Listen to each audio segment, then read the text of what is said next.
Nowadays, when there is an accident on the road or anywhere in our society, people gather.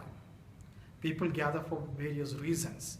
Nowadays, some of them gather to take selfies. And it happens in India. Some of them gather to watch just out of curiosity.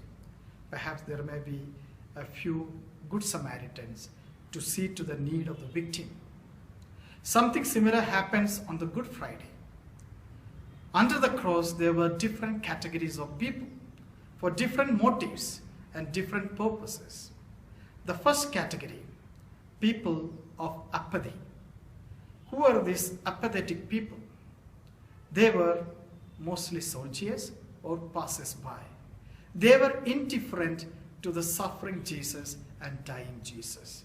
Perhaps they have seen several crucifixions, and this is another one. There were people with apathy, indifference. Group number 2, people with sympathy. Who are these sympathetic people? They felt the suffering of Jesus. They wept for Jesus. And we have a beautiful example of the women of Jerusalem. They were sympathetic and they also felt the suffering of Jesus. The third category of people, they belong to the people of empathy.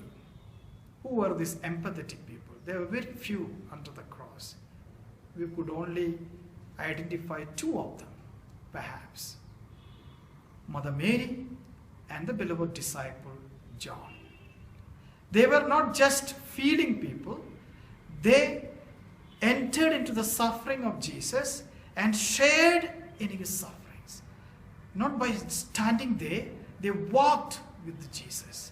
They walked with the suffering of Jesus, and they walked together and stood together, and they were empathetic people.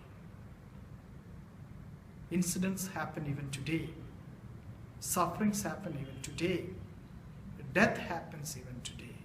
Are we apathetic, sympathetic, or empathetic? It is in this context we need to pray like the prophet Micah in chapter 6 verse 8. Only one thing I ask of the Lord, to act justly, to love tenderly, and to walk humbly with my God. To act justly, to love tenderly, and to walk humbly with my God.